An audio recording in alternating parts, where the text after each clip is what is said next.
Trazar un mapa. Un globo terráqueo es demasiado grande para llevarlo en el bolsillo, y por eso se han ideado los mapas, mucho más fáciles de transportar. Los mapas, además, pueden mostrar cualquier parte del mundo, por pequeña que sea, con todo detalle. En los mapas encontrarás una pequeña población o la calle de una ciudad, cosa que no hallarías en un globo terráqueo, porque no dispone de espacio suficiente para incluir todo lo que hay en la Tierra. Los mapas representan la Tierra como si fuera plana y contemplada desde arriba. En un mapa puedes ver lo que hay más allá de un bosque o al otro lado de una montaña. ¿Cómo se confecciona un mapa? Los cartógrafos, que son los encargados de hacer los mapas, han aprendido a medir las distancias y tienen unos grandes conocimientos sobre la Tierra. Suelen utilizar fotografías tomadas desde un avión o un satélite para que les sirva de guía. También emplean símbolos y colores que nos facilitan la lectura de las diversas informaciones que contiene el mapa. Los símbolos representan las cosas reales que existen en la superficie de la Tierra. La mayoría de los símbolos son sencillos y fáciles de entender y suelen estar explicados en una esquina del mapa. El agua está representada en color azul, de modo que una delgada línea azul significa un río. A veces los cartógrafos utilizan colores para describir la altura de un terreno. Así una llanura puede estar pintada en verde y las altas montañas en marrón oscuro. Cuando mires un mapa, fíjate bien en los símbolos y los colores y aprenderás muchas cosas sobre la Tierra.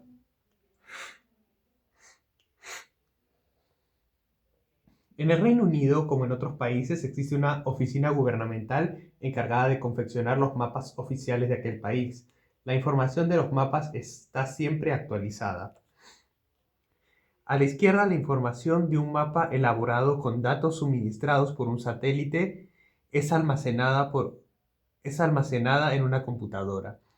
El instrumento mostrado arriba sigue el complicado trazado de unas montañas en un mapa de Noruega.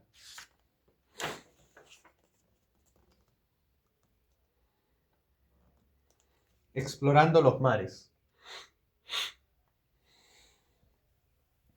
¿Cuánto rato puedes sostener la respiración bajo el agua? ¿Unos pocos segundos? ¿Un minuto? Los científicos llamados oceanógrafos permanecen varias horas bajo el agua. Algunos incluso viven durante meses bajo la superficie del agua en una casita que parece un cubo colocado boca arriba en el fondo del océano. Utilizan trajes de submarinista y tanques de aire para salir a explorar los océanos. Los oceanógrafos realizan muchos y distintos trabajos. Algunos trazan mapas del rocoso suelo oceánico, para lo cual tienen que medir la profundidad del agua. Esto resulta sencillo cuando las aguas son poco profundas, pero en el centro de los grandes océanos las aguas alcanzan varios kilómetros de profundidad. En este caso, los científicos utilizan unos aparatos electrónicos que emiten unas ondas sonoras hasta el fondo del océano. Cuando estas ondas regresan a la superficie, como un eco, los científicos pueden calcular la profundidad de las aguas. Así sabemos que el suelo del océano no es llano, sino que existen elevadas cordilleras y profundas fosas ocultas bajo el agua. Algunos oceanógrafos trabajan bajo el hielo de la Antártida. Antes de realizar un estudio, los oceanógrafos marcan cuidadosamente el suelo del océano.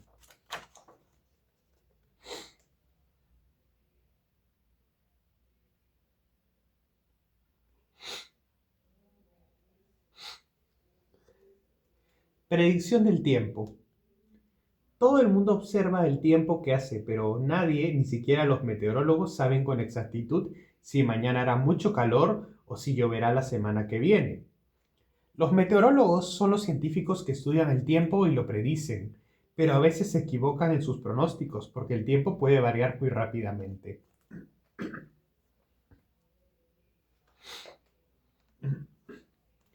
Los meteorólogos son como detectives, buscan toda clase de pistas para averiguar qué tiempo hará mañana, miden la velocidad y dirección del viento y calculan la temperatura, la presión del aire y la cantidad de agua que hay en la atmósfera. También siguen el curso de las tormentas y con ayuda del radar pueden descubrir una tormenta que se avecina a más de 300 kilómetros de distancia. Además, los meteorólogos cuentan con espías en el cielo. Uno de ellos es un enorme globo lleno de gas que transporta instrumentos para medir la velocidad del viento, la temperatura y demás condiciones atmosféricas. Una vez obtenidos los resultados, estos son enviados automáticamente por radio a las estaciones meteorológicas. Los espías celestes más altos son los satélites meteorológicos que giran alrededor de la Tierra y toman fotografías de las nubes y las tormentas que se avecinan. Los meteorólogos reciben informes sobre el tiempo de todo el mundo y con esta información trazan los mapas del tiempo. Con las computadoras elaboran las previsiones del tiempo, las envían a las estaciones meteorológicas y éstas informan a la gente. ¿Lloverá esta noche? ¿Hará buen tiempo? Los meteorólogos procuran informarte de ello.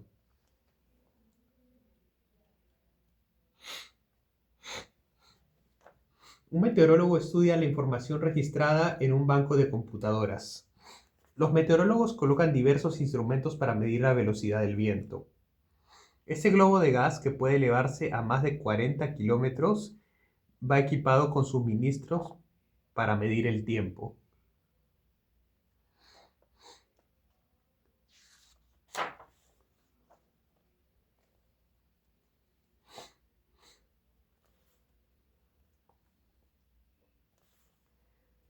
Estudio de las rocas. ¿Quiénes estudian las rocas? Pues los geólogos, unos científicos que saben interpretar las rocas como si fueran libros de historia, ya que las rocas poseen su propia historia. Las rocas indican a los geólogos qué aspecto tenía la Tierra hace millones de años, los cambios que se han producido desde entonces y los que se siguen produciendo. Mediante el estudio de las rocas, los geólogos averiguan dónde fluían los ríos antiguamente, dónde hacían erupción los volcanes y dónde vivían las plantas y los animales. Muchos geólogos viajan por todo el mundo para explorar las montañas, los pantanos, los desiertos e incluso el fondo del océano. A medida que se informan sobre la estructura de la Tierra, más sencilla les resulta la búsqueda de petróleo, carbón y demás recursos energéticos. También descubren minerales valiosos tales como el oro, el estaño y el cobre. Los geólogos, antes de hacerse profesionales, suelen ser aficionados a coleccionar y estudiar rocas. Pero un geólogo de profesión tiene que estudiar todo lo que concierne a la Tierra. La palabra geólogo viene de dos vocablos griegos, geo, que significa tierra, y logos, que significa estudio. Actualmente los geólogos estudian las rocas que proceden de la Luna. Wow. Los geólogos utilizan un aparato llamado teodolito para medir el terreno.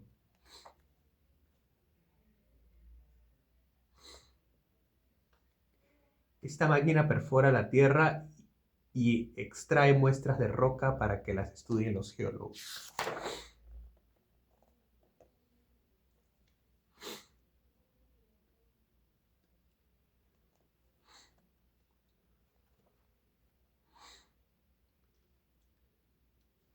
Atrapado en una roca. Hace 80 millones de años, un enorme dinosaurio recorría la orilla de un lago en busca de alimento, y al ver unas placas se metió en el agua para comer, y al ver unas plantas se metió en el agua para comerlas. De repente el dinosaurio cayó en un profundo hoyo lleno de lodo y como pesaba tanto se hundió en él y se ahogó. Las partes blandas del dinosaurio se descompusieron en el lodo y solo quedaron los huesos. A lo largo de muchos años, unas capas sedimentarias se depositaron sobre el lodo que cubría los huesos. Con el tiempo el lodo se transformó en arcilla y al cabo de muchos años la arcilla se convirtió en roca. A lo largo de milenios, en los huesos del dinosaurio fue penetrando agua que contenía minerales disueltos, que con el tiempo se fueron endureciendo. Así es como la mayoría de esqueletos de dinosaurios que vemos en los museos se conservan mineralizados. Estos huesos se llaman fósiles. En ocasiones no solo se conservan los huesos, sino que todo el animal es reemplazado por minerales duros. En este caso el fósil está petrificado, lo que significa que se ha transformado en piedra.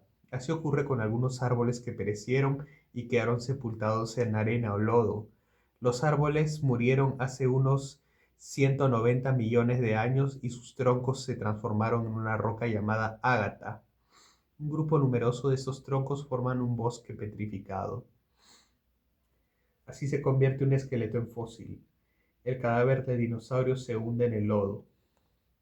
Las partes blandas se descomponen, quedando solo los huesos que cubre el lodo. Con el tiempo el esqueleto y el lodo quedan comprimidos por la roca. Los troncos de árboles se han transformado en roca sólida. Identificar fósiles. ¿Has salido alguna vez de excursión con tu colegio en busca de fósiles?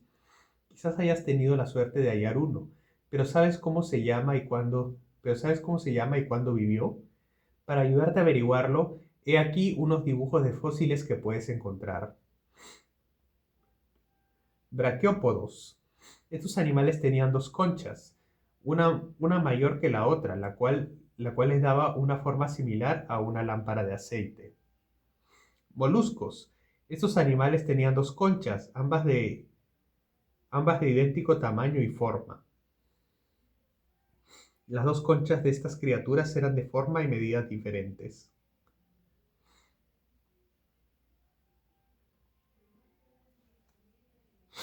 Corales. Las difíciles formas de los corales fueron hechas por los menudos animales de cuerpo blando que vivían en ellas. Había un animalito en cada compartimento. Trilobites. Estos animales podían nadar o caminar por el fondo del mar. Su parte inferior se componía de numerosos segmentos, de tal modo que podían enroscarse como un armadillo.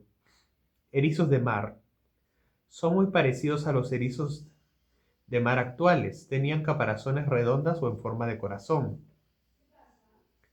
Amonitas. Esta es la concha de una monita, en cuyo interior vivía el animal.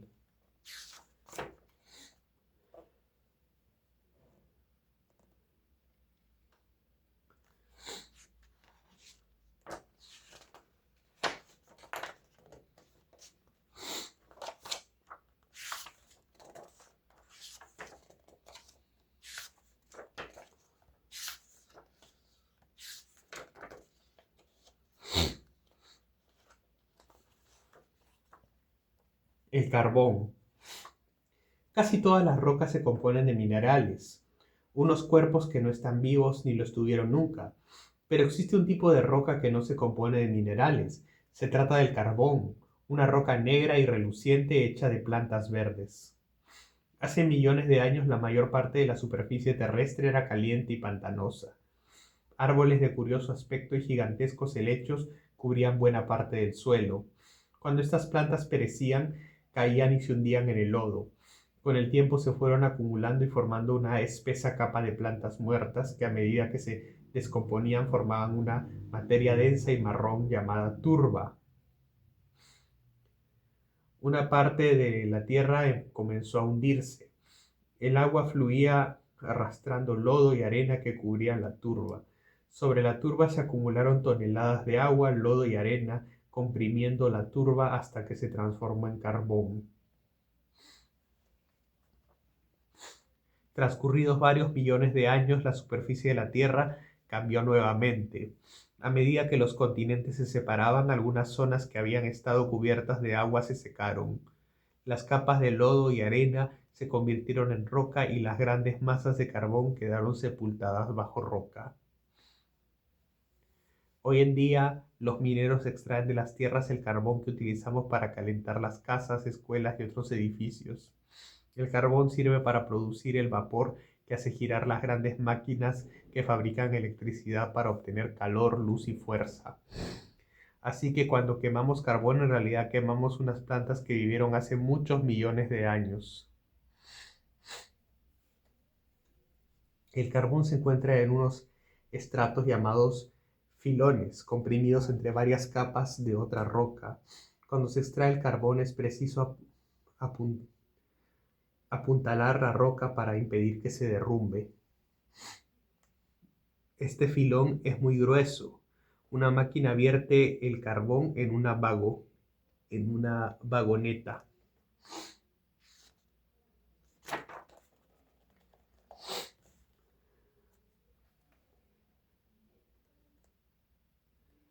Oro negro.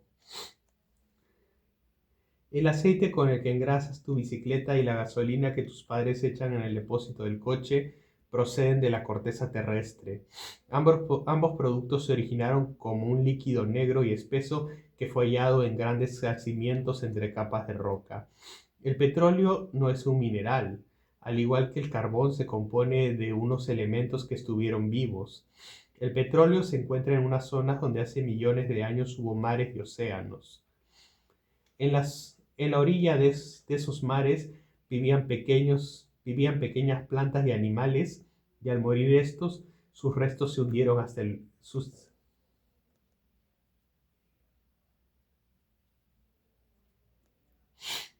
En la orilla de esos mares vivían pequeñas plantas y animales, y al morir estos, sus restos se hundieron en el fondo del mar.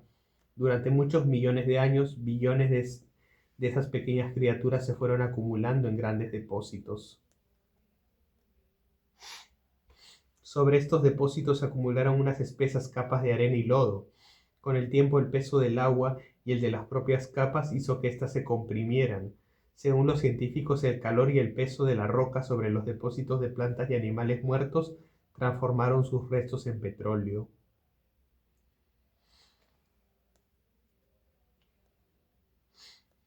Actualmente se excavan profundos pozos en la roca para hallar yacimientos de petróleo, a partir del cual se elabora el combustible para coches, camiones y tractores. Con el petróleo se fabrican muchos tipos de plástico, aparte de servir para calentar las casas, fábricas y escuelas.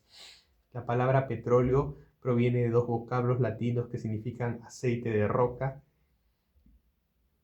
y es un producto tan importante que lo llamamos oro negro.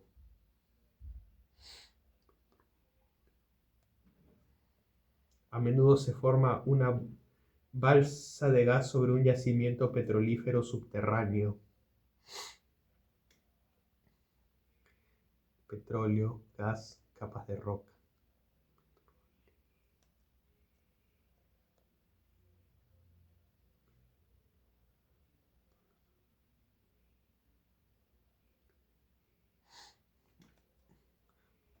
La botella situada a la derecha contiene aceite crudo después de haber sido filtrado.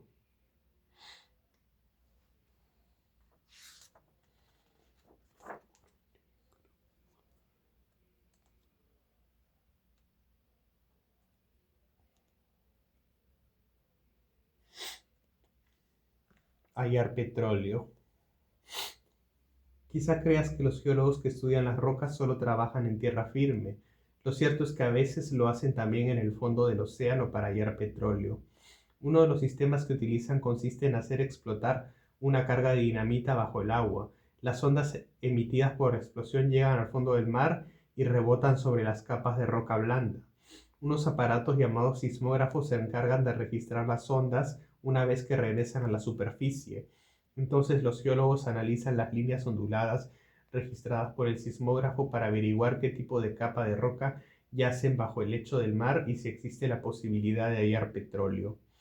Más tarde, la compañía petrolífera excava un pequeño pozo para comprobar la existencia de petróleo y, en caso positivo, construye una enorme plataforma que sostiene el equipo que perforará la roca para extraer el petróleo y el gas atrapados en el subsuelo marino. La plataforma petrolífera se sostiene sobre unos postes firmemente asentados en el fondo del mar, para evitar que el oleaje la haga oscilar. La máquina de perforación desciende hasta el fondo del mar a través del centro de la plataforma. La plataforma sostiene la máquina que perfora el suelo marino. El tubo de la perforadora está provisto de una cubierta y una barrera en su extremo inferior.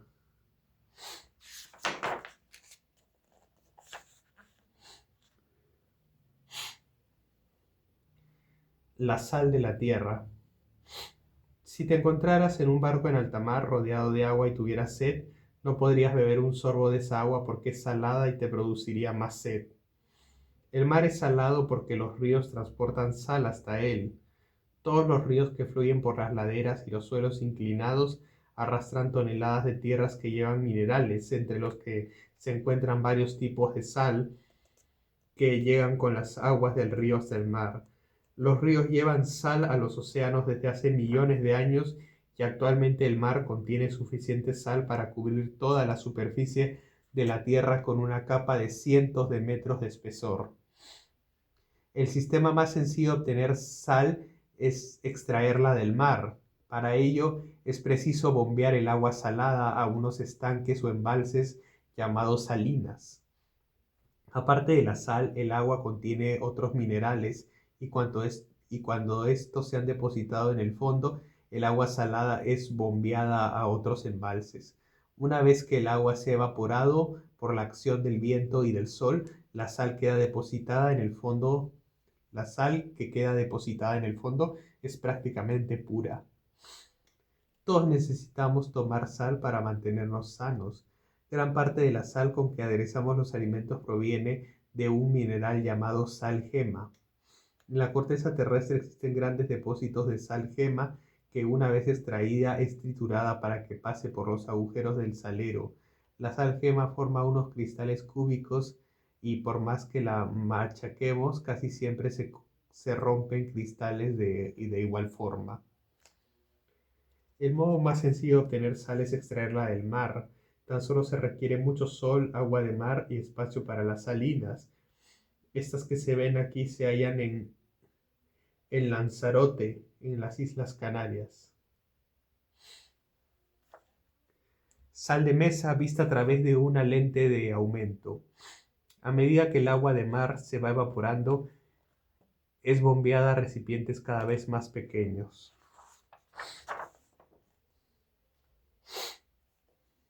El agua más salada del mundo. Un inmenso y sereno lago reluce bajo el ardiente sol. Junto a la orilla hay gente bañándose, pero en el agua no se distingue ni un pez y apenas unas pocas plantas crecen junto a la pelada y rocosa costa. Se trata del Mar Muerto, las aguas más saladas del mundo. El Mar Muerto está situado entre Jordania e Israel en Oriente Medio, en el fondo de un valle. Pero este valle no lo formó un río, sino al hundirse un gran trozo de la corteza terrestre.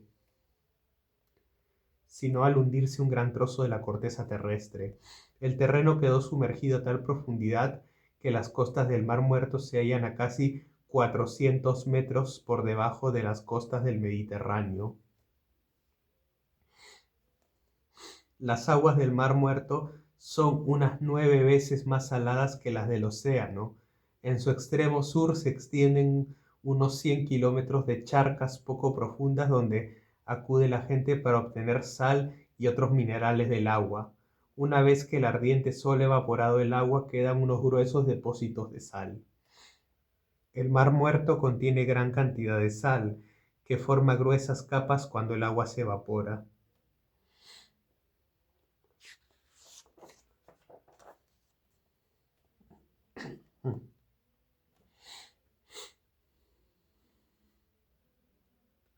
Los metales.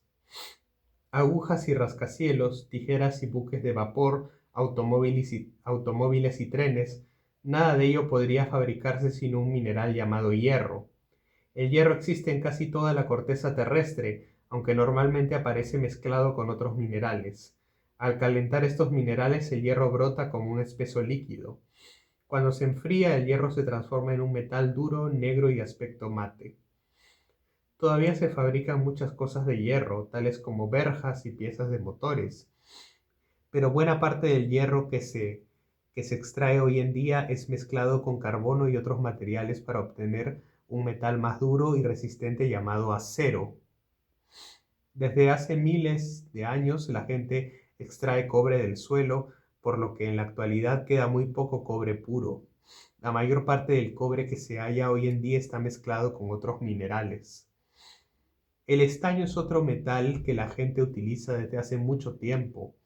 Se trata de un metal blanco azulado, pesado y blando, como el cobre. Procede de un mineral parduzco y vidrioso llamado casiterita. Las gentes de antaño solían hacer piedrecitas de casiterita en los lechos de los ríos, pero actualmente la mayor parte de la casiterita es extraída de la corteza terrestre. Hace unos 5000 años, pueblos antiguos aprendieron a mezclar el estaño con el cobre para obtener un metal llamado bronce, mucho más duro y resistente que el estaño y el cobre. El fragmento de metal que se ve en primer término es cobre puro. Detrás de este hay un trozo de mineral de cobre. Un científico observa un fragmento de mineral de hierro con una lente. Las gemas.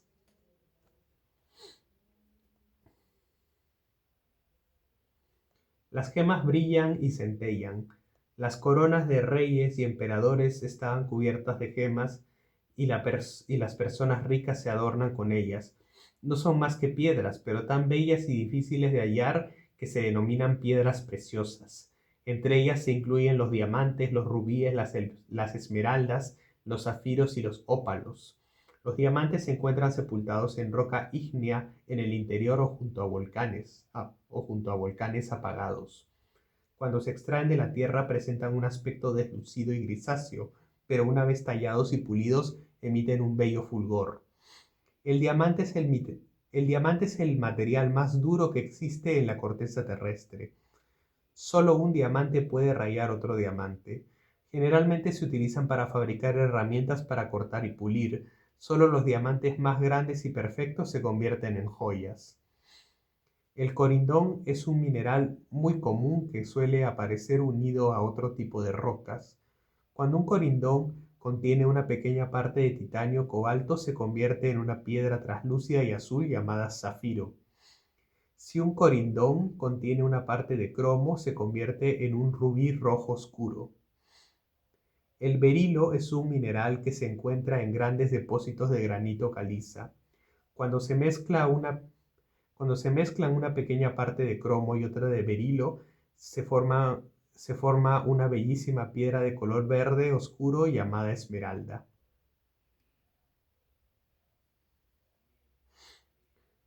Los transparentes diamantes, el rojo rubí, el azul zafiro y la verde esmeralda son piedras preciosas. Antes de ser talladas y pulidas, las piedras tienen un aspecto muy corriente.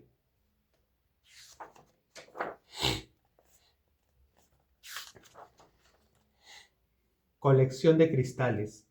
Los cristales de algunos minerales como el cuarzo se distinguen fácilmente, pero otros son muy pequeños y apenas se ven. Si quieres contemplar un cristal detenidamente, lo más práctico es que lo fabriques tú mismo. Pide a una persona adulta que te ayude. ¿Cómo fabricar un cristal? Materiales: 150 gramos de alumbre blanco o crómico, de venta en farmacias. Una cacerola, un plato, trapos, hilo de coser, un lápiz. Recuerda que debes manipular los recipientes con cuidado y al terminar lavarte siempre las manos. Disuelve 100 gramos de alumbre en medio litro de agua y caliéntalo en una cacerola sin dejar que hierva. Sigue añadiendo alumbre hasta disolverlo todo. Deja que se enfríe el líquido y vierte una pequeña cantidad en el plato. Pon el resto en un frasco y tápalo para que no entre polvo. Deja el plato en un armario durante unos días hasta que los cristales aumenten de tamaño. Cuando los cristales alcancen entre 2 y 3 milímetros de diámetro, tira el líquido y seca los cristales con un trapo. Cuando se hayan formado cristales en el frasco, vierte el líquido en otro frasco limpio y reserva los cristales. Elige el cristal que más te guste del plato. Ata un extremo de un hilo alrededor del cristal y el otro un lápiz. Coloque el lápiz sobre el frasco de forma que el cristal quede sumergido en el líquido. Cuando el cristal haya dejado de aumentar de tamaño, sécalo con un trapo y consérvalo envuelto en algodón en una caja de cerillas. Listo.